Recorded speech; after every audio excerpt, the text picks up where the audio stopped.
Okay, so this is a video guide from Mr. West, Ross's Most Stylish. Look at this question here, which is from page 34 and 35 of the Hodder Educational AQA A-Level textbook on America, 1865 to 75, okay? It's an extended reading task, but the last two questions are an evaluation sort of essay style, and this is one that the video that looks at the first one, about basically the author in his essay that the students need to read suggests that Reconstruction failed to protect African Americans. And then there's a couple of questions.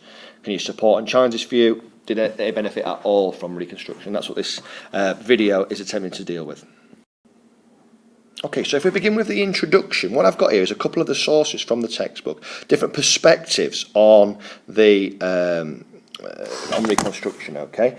We're going to use those. But I think the first thing is that the key word that I sort of noticed was this word protect, okay? And I think that as a student you need to define that, okay? To protect, what does that mean, okay? Does it mean that it's protecting them in terms of their rights?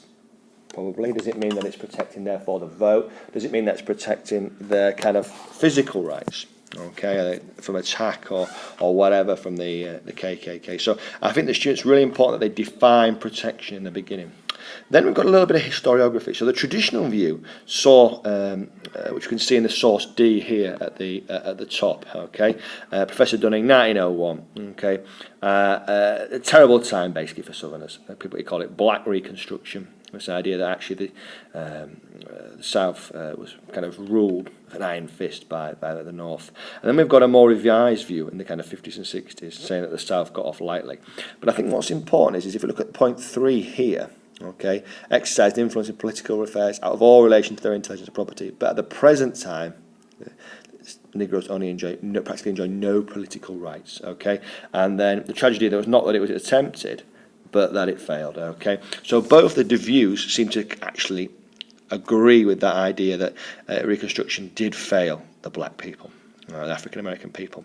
And I guess what we need to think of is that the case? And that's what we're going to be looking at in this essay. Are these two quotes both kind of saying the same thing, or is it a bit more complicated than that? So a couple of quotes there you can get from the two sources, define protection, and sort of set up how you're going to answer the essay. Okay, so then the question is about supporting and challenging the view. So obviously, the easiest thing to do, I think I would always say in this case, is start off with supporting the view, if that's what you're asked to do.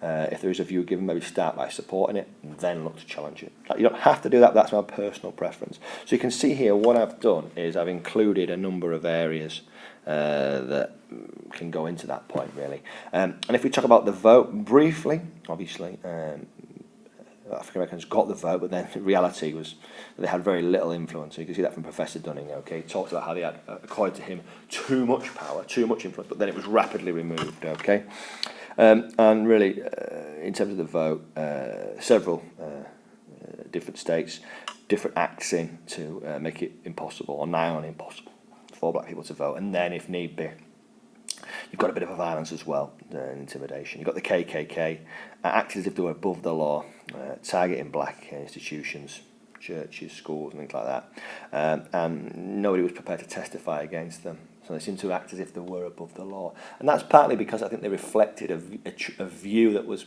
quite prevalent in the South, that actually the KKK's white supremacist ideas were right, and whereas everybody wouldn't go to the lens of attacking people, generally there was a casual indifference to the attitudes, and people wouldn't testify in court as well as that. And you've got the Colfax Massacre, Louisiana, 1872, basically white Ku Klux Klan members killing 60 to 100 African Americans, or largely African Americans, and the Supreme Court ruled that the law they broke was unconstitutional. Okay, so clearly we can see that that's the case, and that's not really been protected, is it? Okay, and you got the Jim Crow laws, the idea, or if you like, the dream, if you will, of them in a separate but equal situation. It should say not a reality. They're not no reality, not a reality. Okay, and black people, African Americans, were inferior in every instance. Okay, we'll come back to that though in a second, because perhaps it's a little bit simplistic. And of course, a nice way maybe to finish this section is that W.E. Du Bois, I don't know about the pronunciation, quote, standing for a brief moment in the sun before returning towards slavery. And that's a really nice way of kind of rounding up this view that actually failed to protect African Americans. They stood briefly, but then had to go back inside towards slavery. So quite easy to do that. Obviously, there's a lot of evidence in the essay itself as well. You want to make sure you have a look through and think you're putting in some of the evidence from the essay that David Stephen Donington has included. Make sure you get in as much from that as well to back up that side. But I think it's important as well here to engage with the word protect at the end, because that's the word of the question, to protect African Americans, and that's what a good answer will do, okay? Rather than just sort of seeing it as yes and no, it's actually looking at how you've defined protect and going from there. Okay, and then the second half of the essay, we're looking to challenge the view that Reconstruction failed to protect African Americans. And obviously there's several examples when it comes to voting, okay? South Carolina, Mississippi, a majority of the electorate, black people, 2 black senators and 20 black representatives elected to Congress, and large numbers of African Americans elected to state legislatures. But then, of course, that goes, doesn't it? So that's like that brief moment in the sun. But certainly at first, that's certainly the case, but then it does go. This idea that sharecropping is an improvement on slavery. In 1900, 1/5 of blacks, of African Americans owned their own land. And it's more complex than historians have inferred.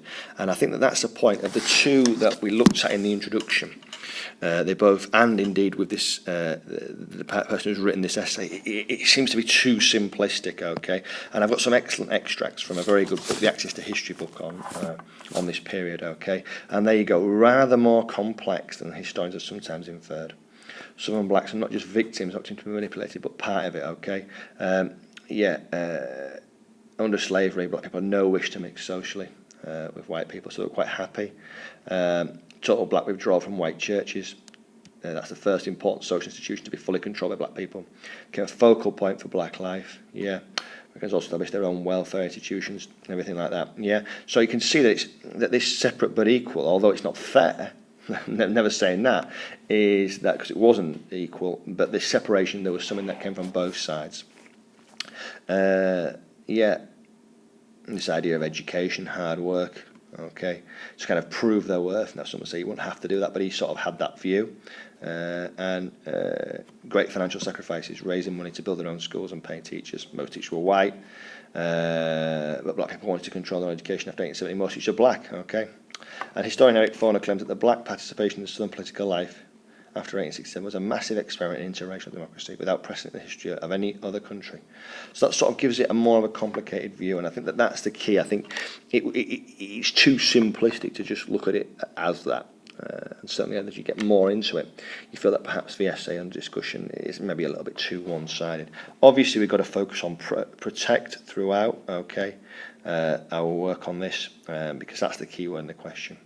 So let's get on to the conclusion. In the conclusion, then I'd ask that, would you completely agree with the author? Okay, and that's his, the final part of the text they've got you to read. That's his kind of conclusion. The deep economic, social and cultural splits, the North and South were politically reunited and the Union prevailed. It suggests to some extent that Reconstruction was a success. Nonetheless, it should not be forgotten this success ultimately came at the expense of the black population of the South. And again, that's his kind of ending part in shot. And I think that it's hard to disagree with that. But having looked at what we looked at in the second half of the essay, is that maybe just a little bit too simplistic an analysis? Perhaps it is. You might want to look at first inspection if you're looking to structure your conclusion.